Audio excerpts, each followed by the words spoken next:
Welcome to the Summit U podcast. Summit U meets Sundays at 10 a.m. For more information, go to summitchurchnw.com. Remember like that flash dust storm we had on Thursday or whatever?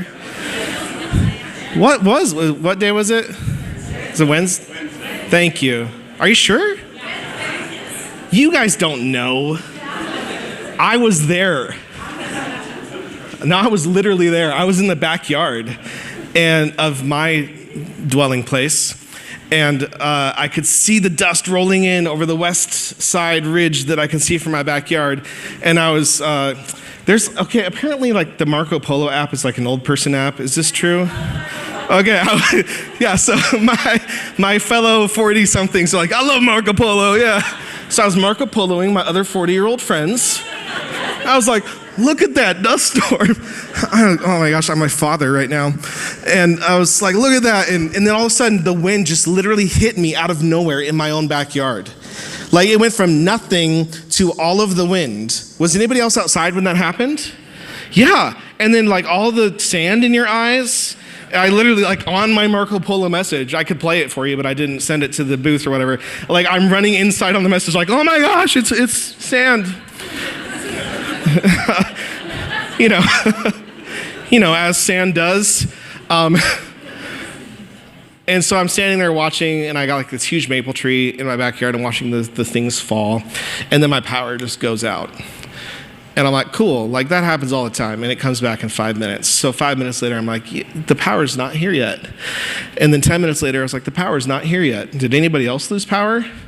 Yeah, okay, that's the thing, like that's right. You look at the outage map and you're like, cool, just me. You're all out, you had power, good for you. I was in the darkness.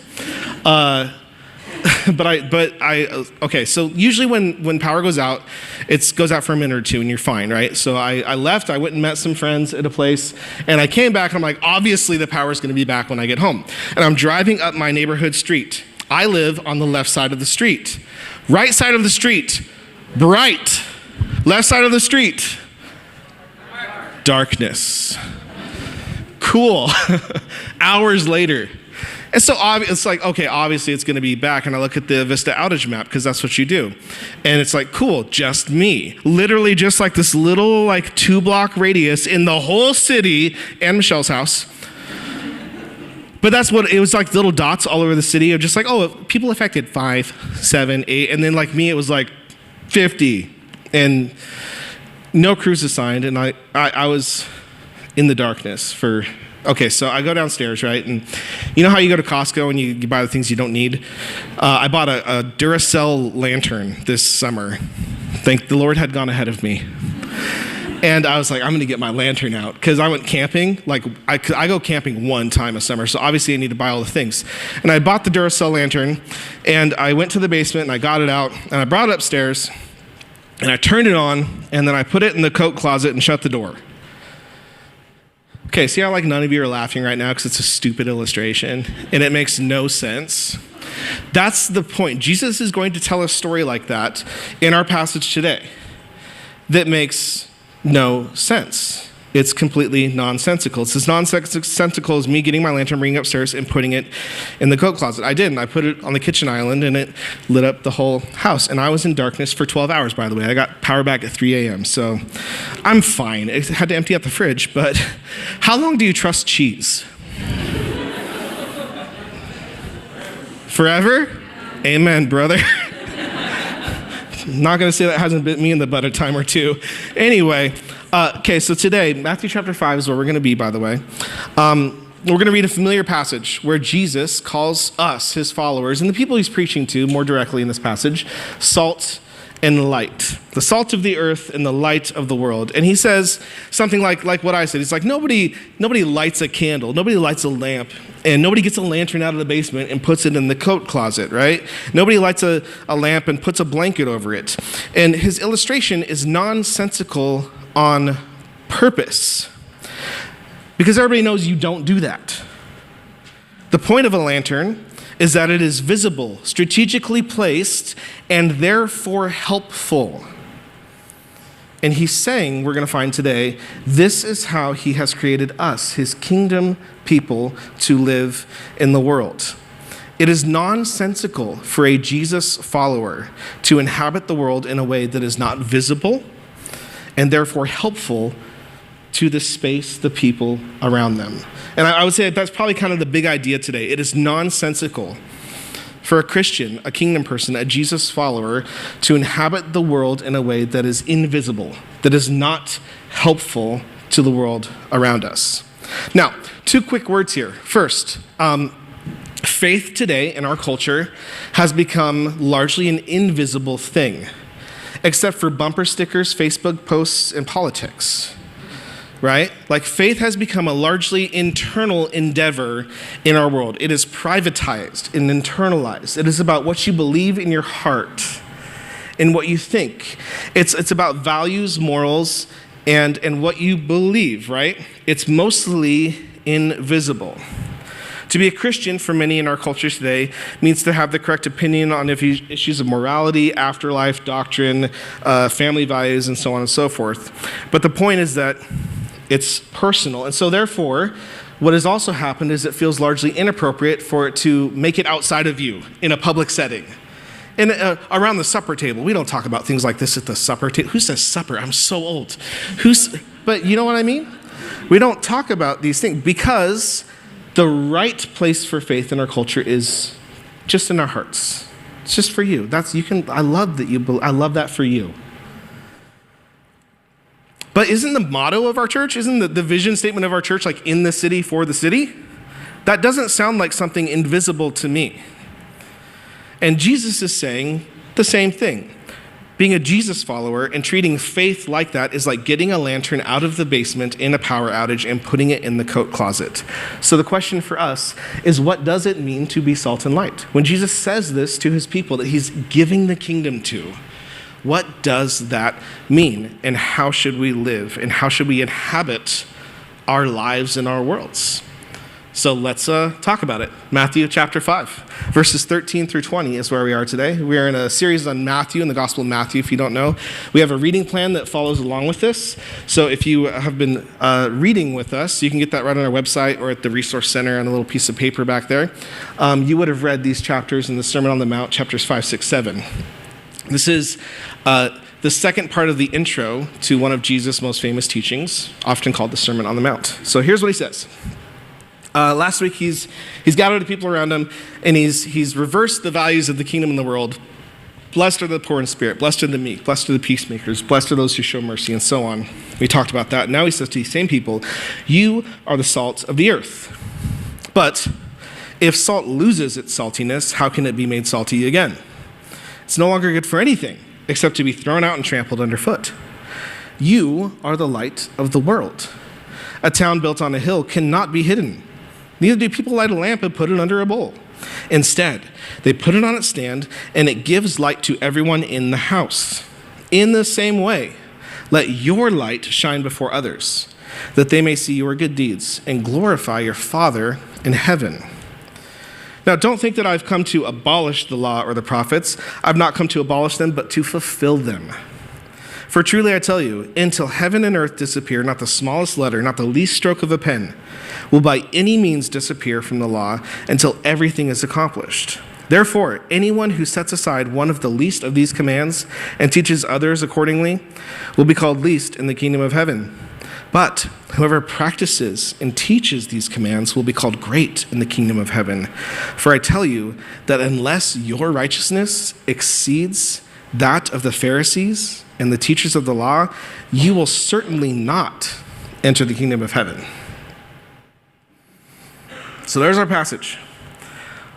What is he saying? Let's walk back through it, okay? He uses a couple big metaphors right at the beginning. Salt, light, city on a hill.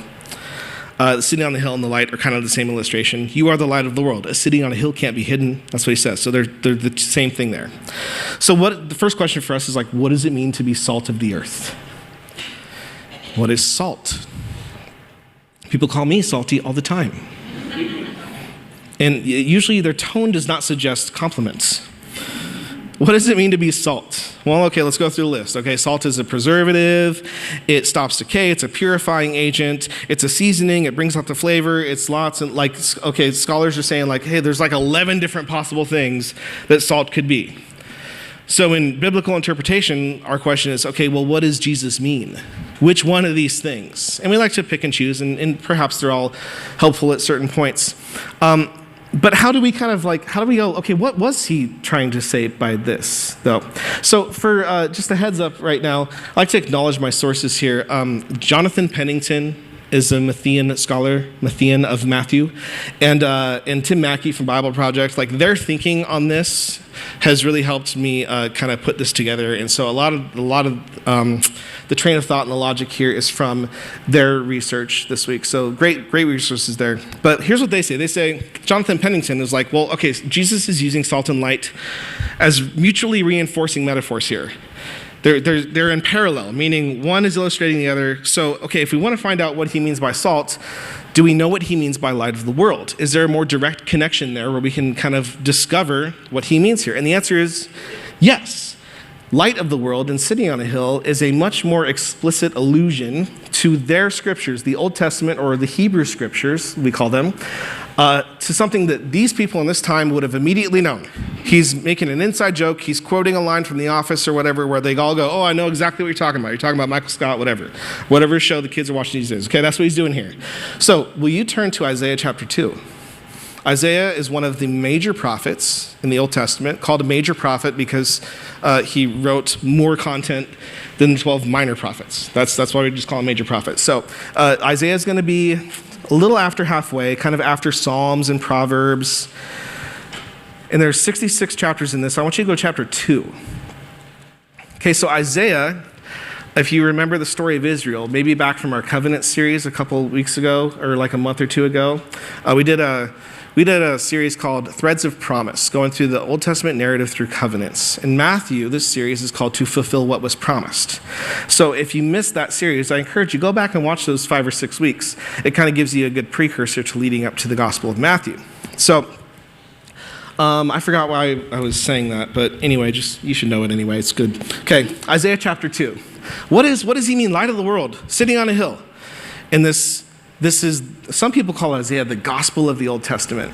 Isaiah is prophesying, meaning just giving the word of the Lord to the nation, to the people, in a time when they are apostate, meaning not really following God's ways. Remember Psalm 119 we read in worship time, right? God, your ways give life. Your statutes are good. It's good for the world. In them is light. This is kind of the covenant that Israel is called to step into, following God's ways in the world. And it's been hundreds of years since they've received this covenant from the mountain at Mount Sinai from Moses, after the Exodus. And the nation has just gone so astray. And so Isaiah is telling Israel, God's going to discipline you and take your light away from you, but he will restore it. And this is one of the restorative prophecies, okay? There's enough background. Isaiah chapter 2. This is what Isaiah, son of Amos, saw concerning Judah and Jerusalem. Judah would be the state or the county, Jerusalem, the city in it, okay? In the last days, the mountain of the Lord's temple will be established. Okay, so Lord's temple on a mountain. All the significant things happen on top of the mountain, okay? Jesus is on the mount here, okay? As the highest of the mountains, it will be exalted above the hills, and all nations, the whole world, will stream to it. Many peoples will come and say, come, let us go up to the mountain of the Lord, to the temple of the God of Jacob, just another word for Israel, and he will teach us his ways, so that we may walk in his paths. The law will go out from Zion, another word for Jerusalem, the word of the Lord from Jerusalem. He will judge between nations and settle disputes for many peoples. They will beat their swords into plowshares, their spears into pruning hooks. Nation will not take up sword against nation, nor will they train for war anymore. Come, descendants of Jacob, let us walk in the light of the Lord. Okay, so this is probably the passage that Jesus is alluding to here. These images, the sitting on a hill, the light of the Lord's instruction, the law, which was called Torah in Hebrew, okay, also shorthand for the first 5 books of the Hebrew Scriptures, our Old Testament. And let's just look at what this passage is saying. there's this restored good city of Jerusalem, Zion, where the Lord rules from, okay? The good place from which the Lord rules, Jerusalem. And we know it's not that in Isaiah's time. He's saying, you have not done this. You have not followed the Lord's ways. Therefore, you're not a good city bringing light and goodness to the world. But this restored, God will restore it and make it what it was supposed to be. And his temple will be there. And out of it will flow his instruction, his law, his Torah, okay? His statutes, his goodness, like we read about in Psalm 119. And because of that, look at what happens. The nations stream to him for judgment. Not judgment like, oh my gosh, like he's helping set the world right. He will judge between issues and conflicts of nations, and it will bring peace and goodness. How do we know that? Well, because look at what happens as a result of the Lord's instruction going out into the world. Peace, justice, goodness. Swords are turned into plowshares. Plowshare is just the word for the blade on the back of a plow. What's a plow for? Cultivating the land, growing food, bringing life. Okay, so this instrument of war, the resources put into that, the metal, is now being used to bring life. That's what happens when God's instruction goes out. Same thing again, right? Something else is spears into pruning hooks, to prune trees, to bring life. This is what justice in the world looks like. And it's God's law that brings this.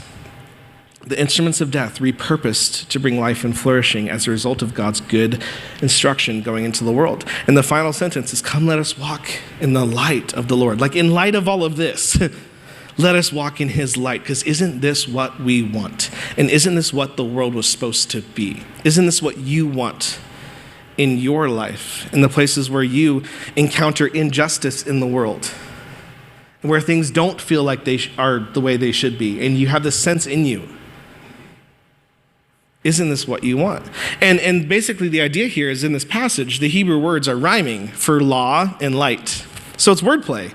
All it's doing is it's saying the law of the Lord, his instruction, is his light. It's putting those two ideas together. And so that's what we think. And that's what we read again in Psalm 119. And we have this idea in our culture too, like, I have seen the light. Oh, I'm enlightened. A good idea is a light bulb over your head if you're a cartoon. Psalm 119, 105, we didn't read this. Your word, Lord, is a lamp for my feet, a light on my path. So we have these ideas. We have God's Torah, his instruction, his law, his light.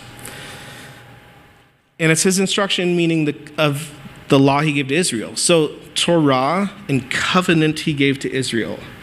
These ideas are intertwined in the first century mind, in our scriptures, and hopefully in the Christian mind, but we'll learn and we'll step into that, okay? So the ideas here, I think I've said this. The light of God's instruction that he gives to his people means that we inhabit the world in a way that brings peace, justice, and displays God's character and goodness to the nations, to everybody. And that's exactly what God says to Israel when he gives this covenant. We went over this a couple weeks ago, I think in our last series, like the covenant he gives to Israel in Exodus chapter 19. What does he say to Israel? He saves them, redeems them, brings them into his grace and mercy, and then he gives them this law and says, will you be these people in the world? Will you live this way in the world in light of my light? And he says, if you obey me fully and keep my covenant, if you are these people, then you, out of all nations, will be my treasured possession. Although the whole earth is mine, you will be for me a kingdom of priests and a holy nation. And we understand the idea of priesthood, right? The idea of a priest is somebody that is kind of standing in between two different parties to mediate and to represent one to the other and the other to the one. And he says, you who have my instruction, my covenant, my light, you stand in the middle for the people that don't know it yet, that don't have it yet, so that they can have it. That's who you're supposed to be. And then Jesus pulls this back in when he stands and brings the kingdom on the side of a mountain in the boonies. He says, you are the salt of the earth. You are the light of the world. You embody my covenant, God's covenant, by living his ways in the world so that it has an impact and an effect. And in fact, it's nonsensical to not live that way. or it's nonsensical to live that way. Double negative makes positive. Don't want to go that. Fixed it. So back to salt. In light of this, what does light of the world, city on a hill mean? Okay, and that was the picture in Isaiah, right? The temple is on the hill. Jerusalem is on the hill. You are the city on the hill. You cannot be hidden. Everybody sees it. So what does that mean for salt? Well, we understand what it means maybe more better now in light of seeing, okay, thank you. It's all tied in with this idea of covenant instruction in God's light. His people being his partners in the world that embody this and bring his goodness to bear on their situations. His instruction brings life. And we talked about salt being a preservative, but even more than that, because it could make things endure for so long in the ancient world, salt in the ancient world really does mean life for you. You need it to live. So light of instruction being life for the world, salt being life for the world. Do you see now? Oh, it's all kind of pulling together. And at the heart of this thing is God's covenant, the goodness of his instruction. And all throughout the Old Testament, actually, you have a lot of references to a covenant of salt. Numbers 18 says a covenant of salt. When God is talking to King David, he says, I made an everlasting covenant of salt. So because salt makes things endure for so long and therefore brings life, the idea of salt in a covenant means a long-lasting, everlasting, enduring promise. So God's covenant is one that is long-lasting and enduring and brings life. So to pull it all together, there it is. What are God's promises? God's promises will endure. They will bring life to the world. And his promises have been that after the fall, after Eden, after Genesis chapter 3, though through people he chooses to work with and partner with in the world, he will bless all nations. We saw that in our last series. Abraham, he comes to Abraham and goes, hey, I'm going to make a great nation out of you. That nation became Israel that he gave the covenant to. And I'm going to bless all of the nations, the whole world. All nations just means everybody, the whole world. I'm going to bless all the families of the earth through you. And how is he going to do that? Well, he gives them the light of his instruction and says, what we read in Exodus chapter 19, be this in the world. And then we saw that it didn't really happen, but his intent is still to bring all of creation and people back into his place with his presence, dwelling in his goodness, and that the world is good because of that, making the world into a place that doesn't need swords, but plows. We're to bring life to the world, flourishing to the world, because he's brought that to us and then brought us into partnership with him. Our vocation as humans is this. But we know the problem. The problem is that Israel didn't live up to this promise. It's not like they necessarily weren't. Never mind. Israel didn't live up to it. I'm sticking to the script here. It's good for all of us, okay?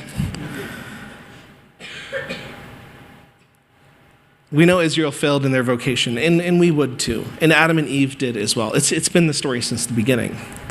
And then we see in Isaiah, not just chapter 2, but Isaiah continues on. And the question with Isaiah, right, it's kind of the culmination of Israel's failure in this covenant is when Isaiah's writing. And Isaiah's going, what are we going to do? We didn't embody this covenant. We didn't bring this light to the world. What is God going to do in light of this? Is he going to abandon us? Is he going to pull the plug? What is going to happen? How do we go back to the covenant series? How do we fix that problem, that perennial problem since Genesis chapter 6 of the thoughts and inclinations of the human heart always being evil all the time? There's something internal that needs to shift and change.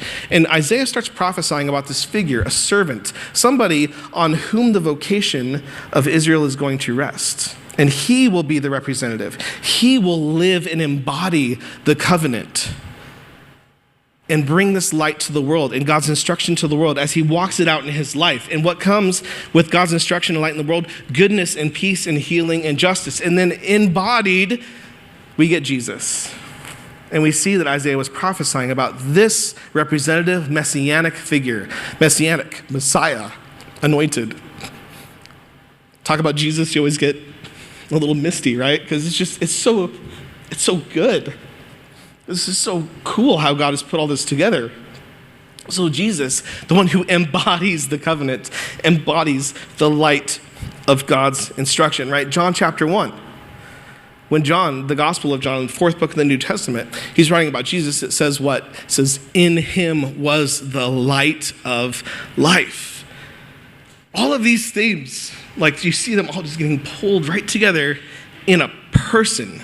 Not even in some misty abstract idea, in the concreteness of a human being who is the human being that we should have all been, the one who is in partnership with God, walking in his ways, imaging him perfectly, and bringing goodness to the world. And then Jesus shows up.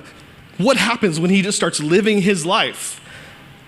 Goodness to the world, healing, demons being driven out, oppression being overturned, the underloved and the overlooked being brought in, transformation in people's lives. Luke chapter 19, when he goes to Zacchaeus, the one who's been exploiting his neighbors as the chief tax collector for years and years, goes to Jesus' house, and Zacchaeus is like, oh my gosh, I've seen the light, pun intended. And what does Zacchaeus do? He pays back everybody that he's wronged.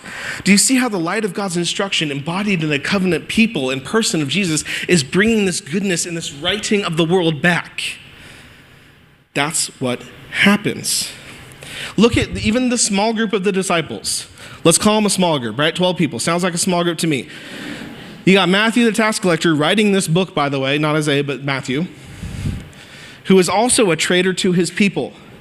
In the same small group, I said this before, as Simon the Zealot, the one who thinks that the kingdom will come through revolutionary violence that overthrows the corrupt authorities in Jerusalem.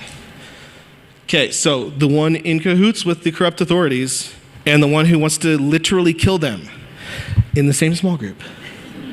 Okay, but do you see how Jesus at the center of that group is bringing those people together?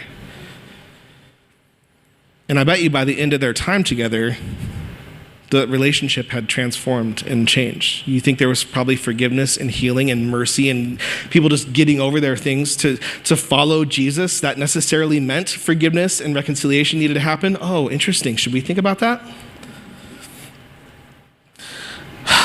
I'm off script. I don't know where I am. Said that. And then he comes to us. And he says, you are the salt of the earth and the light of the world. With all of these things, like a very dense metaphor, all of these things wrapped up into it. He says, it's you. So be it. And then he says this funny thing. If salt loses its saltiness, what good is it? Sitting on a hill can't be hidden. Nobody lights a lantern and sets it in the closet. Comically nonsensical things. But that's the point. Salt can't lose its saltiness. Have you ever put salt on something and you're like, oh, this salt went bad? No, salt doesn't go bad. You want to talk chemistry? It's a very stable compound. Whatever. Salt can't be not salt because what makes it salt is the fact that it's salt. It just is. And that's what Jesus is saying. That's what you are. If you're following me, I have remade you into this type of human. And what a human is in God's world is the type of being that is salt, that is light. Because a real human is somebody who's walking in the light of God's instruction, who's living on his breath. That's what it means to be human. And that's what it means to be saved. That's what Jesus is making us into. It's not just, when you die, you go to a good place. No, it's so much bigger than that. You're made into who you are already created to be and who we've forsaken being in the world. That's what sin is. Sin is just you forsaking to live as what you really are, which is human, which is good, which is salt, which is light. It's tragically nonsensical for us not to be the kind of creature that reflects our Father in heaven, follows his good instruction, and therefore brings goodness, peace, justice, light, healing to the world. And he redeems us and recreates us into that again. And we learn to live a new life. We learn to live into that. What does that look like? What does it mean to live like this in the world? And then good for us, he has the whole rest of the Sermon on the Mount to describe that.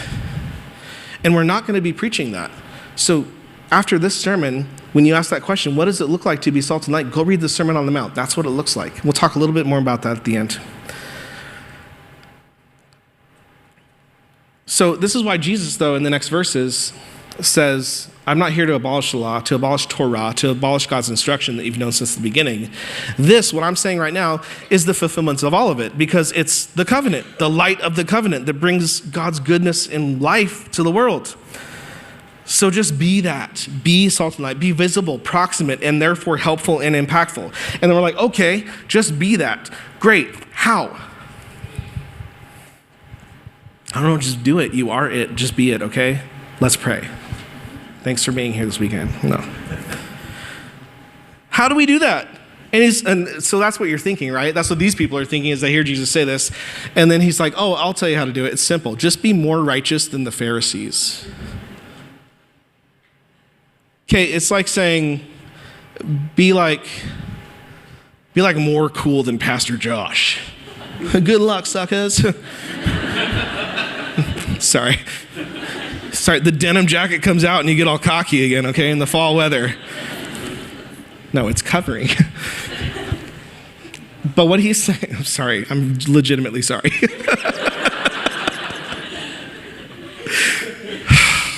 Does anybody else want to finish this? Stop laughing. Stop it. What he's doing is he's saying, oh, just be better than the best people you know at following the law. Because that's who the Pharisees are. They're the people who've made a lifetime career out of following God's law to the exact letter of instruction. Because that's how they believe the kingdom's going to come back to bear on the world. Okay, we haven't followed his law. We were first, right? We got disciplined for it. That's what Isaiah's talking about. So we need to follow this law perfectly. Externally, and we get this picture of the Pharisees as kind of these religious zealots, strict religious, external religious adherence to the law. How are we to exceed their righteousness? If righteousness comes by following the letter of the law, how are we to exceed that? And the point is that you can't. So Jesus is saying, if you play their game, you'll always lose. But the point is that they're playing the wrong game. So, what's the right game? If they were criticized for strict religious external adherence, it means that we'll see that they're missing the heart and the character of God's instruction. And isn't it interesting? This is really interesting. Think about this, okay, church people. Think about this. Isn't it interesting that you can adhere externally to God's instruction, to all the things you think a good Christian should do, yet it doesn't bring his light and his justice and his goodness and his reconciliation to bear on the world?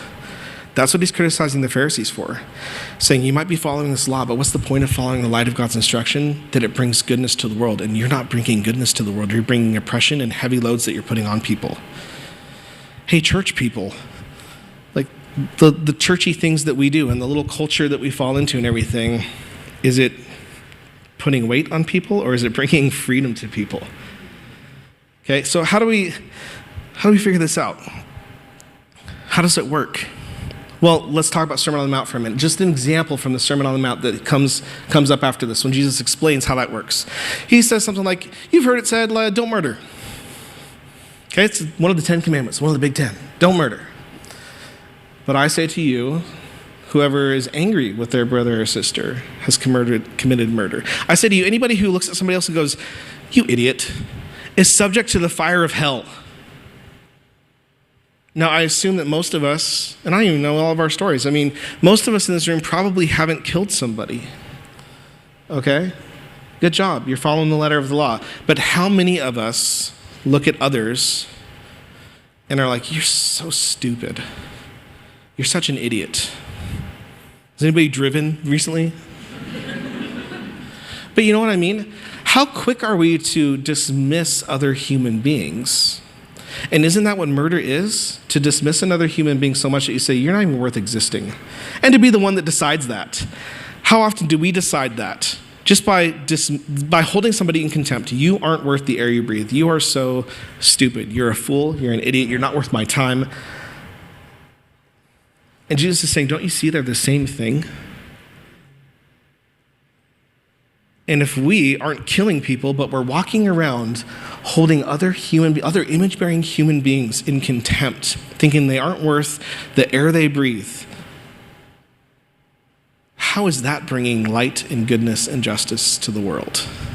Are we walking in the light of God's instruction? Technically, we're not killing people, but also we're completely missing it. And that's what Jesus is saying here.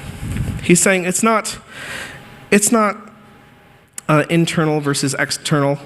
Like righteousness is right relationships. If we are walking around in our lives constantly looking down on other people, are we in right relationship with them? No. Even if they never know it, that is affecting the world. Righteousness means right relationships. That you would be at right relationships with other human beings. That human beings would be at right relationships with the earth, with creation. That we as a church and as God's people would be in right relationship with Him. Righteousness. This is why Jesus says later, we'll read in Matthew chapter 9, he tells the Pharisees, go and learn what this means. I desire mercy, not sacrifice. What's kind of the dichotomy he's putting up there? Sacrifice is the letter of the law, right? Torah prescribes sacrifices to the Lord. You're doing all that fine, but you have no mercy in your hearts whatsoever. And you're looking down on everybody else and you're oppressing people by your unmerciful lives in the world. That's what that means. And so we look at this and we go, okay, the Pharisees are all about external things. Well, that's easy for me. I know the Christian thing to do is it's all about the heart, the internal. It's inner versus outer. Have you ever heard this? It's relationship versus religion. I get the impetus behind that. It's fine. It's wonderful. If you have the sticker on your binder or whatever, that's great. But that's also kind of missing it. If it's not just about the external, okay, good. It's also not just about the internal, because I already said in our culture, the internal for us means it's all privatized, and I can be an invisible Christian as long as I believe the right things. But Jesus says that's completely nonsensical. You can't simply push to the opposite direction and have this comfortable, privatized, internalized faith. That's not what we want. That's not salty and lighty. So this passage confronts that mentality too. It's not just inner versus outer. It's not religion versus relationship. It's integrated, transformed, whole persons, redeemed, saved persons, new creations in Christ, given a new heart, following Him, learning to live a new life from the inside to the out. If your inside doesn't make it to the out, then has your inside really changed? And that's what Jesus is going to ask them. Can a good tree bear bad fruit? If you think your inside has really changed, are you really following Jesus? Are you really walking in the light of God's instruction? Has that made it to the out? Are you an invisible Christian? Well, that's nonsensical. There's no such thing. This is the covenant that Jesus is here to fulfill. Jeremiah chapter 31. We went over it a couple weeks ago. Let's read it again. This is the covenant I'll make with the people of Israel after that time, says the Lord. I will put my law, the light of my instruction, where? In their hearts, on their minds. And I will be their God. They will be my people, walking in my light in the world, bringing what I desire to the world. And what does Peter write? One of Jesus' best friends, he writes in one of his letters in the New Testament. He says, as Jesus fulfills God's promises and fills his people with his reanimating, recreating, redeeming, empowering spirit, guess what? We are now God's temple. This temple that we looked at in Isaiah chapter 2. On top of the hill, through which God's light and life goes to the nations and to the world. That's you now, says Peter. You are a royal priesthood, he also says. Oh, pull in Exodus chapter 19. Oh my gosh, it's like it all makes sense. All of the metaphors, everything is being pulled together in the person of Christ, and now in us, who he makes us to be in his likeness.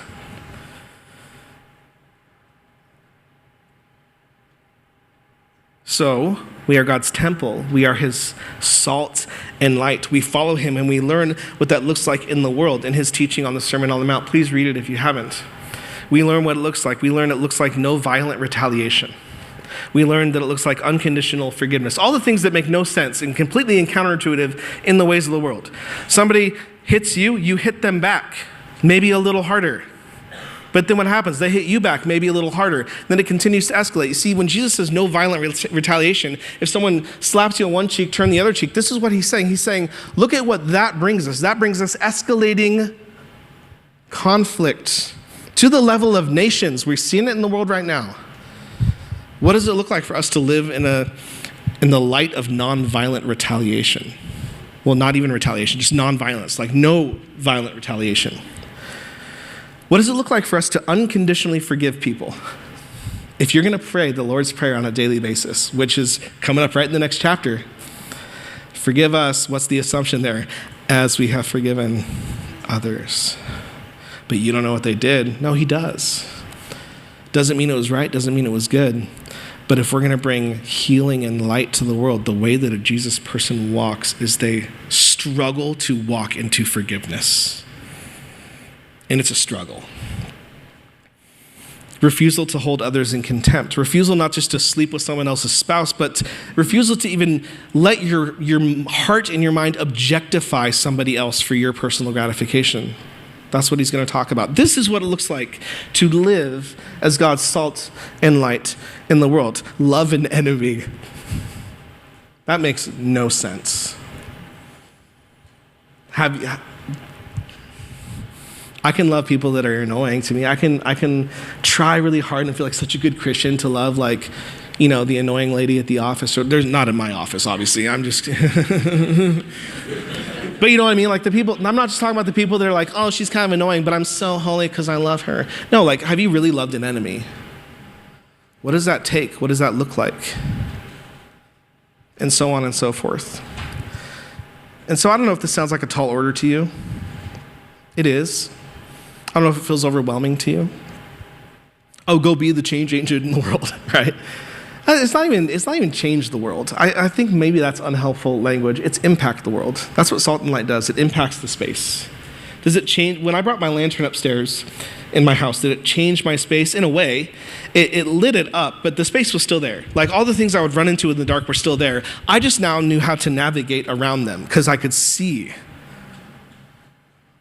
So it's impacting the world. That's what it is to be salt and light. And let me just end with this simple observation. If it feels overwhelming to you, if it feels like a lot, do you remember who Jesus is talking to here from our sermon last week? Just a bunch of normies, man. Normal people, if you're not picking up the slang. But like last week, we talked about the Beatitudes, and what does it say? In the end of chapter 4, it says he was going around in kind of the outskirts, and all the lame people, all the people with bodies that don't work, all the people with illnesses, the people with demonic oppression, the people that were in severe poverty, the people that couldn't support themselves, the people that maybe their families had cast them out, the people that are in the slums, the outcasts are gathered to him, and then he tells them, you are blessed because the kingdom is now coming to you. And if the kingdom is coming to you, guess what that means about you? You are now the light of the world. You are the salt of the earth. Right? Salt of the earth, regular old people. Regular old, unremarkable us. Like, you guys are super awesome, but also we're just a bunch of normies, man. And that's not a bad thing. We're a bunch of unremarkable, normal, glorious people filled with his spirit. We are his salt and light. And again, that's counterintuitive to the way the world works, because who impacts the world in our social economy? The influencers. So much so that it's now a job. Pray that goes away so fast. We all have a podcast, right? The movers and shakers, the influential people, the people with money to get stuff done, the people with social clout, the people with status and position, the people that have this job, that know these people, that have this connection, that can do this thing. Those are the people that impact and change the world. And then I feel like, what can I do? And the answer is whatever Jesus wants you to do.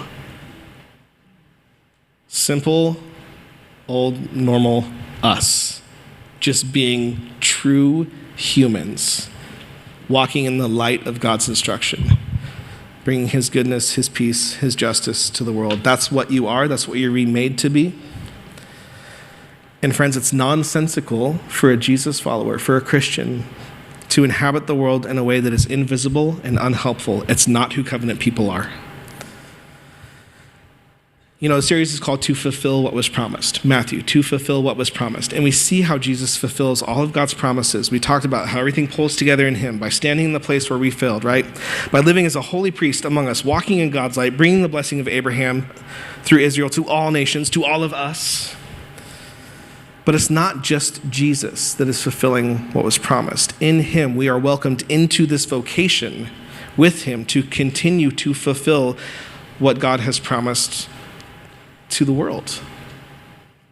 That his salt and light, that Summit would be a blessing to all nations. That through us, there would be light in Spokane. And in him, as his body, we are now God's temple, his sitting on a hill, out of which flows the light of his instruction, that is his life-bringing impact on those around us. And that's what it means to be salt and light. So may we be these people. Will you stand with me? And I'm going to set us out in a benediction, which is just going to be that. Benediction is just a sending prayer, just us realizing that what happens with the church community is not just the gathering on a Sunday, but it's the salty and lighty lives that we live out in the world. So may we be women, men, children, families, co-workers, brothers, sisters, mothers, and fathers who are the salt of the earth and the light of the world. May Jesus shine through us this week. So glad that you joined us today. We hope that you have been filled up, challenged, encouraged by what you heard. Our desire for you is that this resource be used in conjunction with you belonging to a local church so that you can grow in the context of community. Following Jesus isn't something that we're meant to do alone. So if something from worship or the message was stirred up inside you today as you listened, we encourage you to bring others into that. Tell the story of what God is speaking to you and what he's leading you to. If you're in the Spokane area, we would love for you to join us in person for services. If you have questions or you need prayer, you can fill out a Connect card on our website and a member from our team will reach out to you. You'll also see opportunities there to join a community group, to get baptized, or to get involved by serving with us. If you're not local, we encourage you to get connected with a church that's near you so that you can follow Jesus with others and grow in your faith and be transformed into the image and likeness of Christ. For other opportunities to connect with us, you can check out our website or look for us on social media. We love you all. Hope you join us again.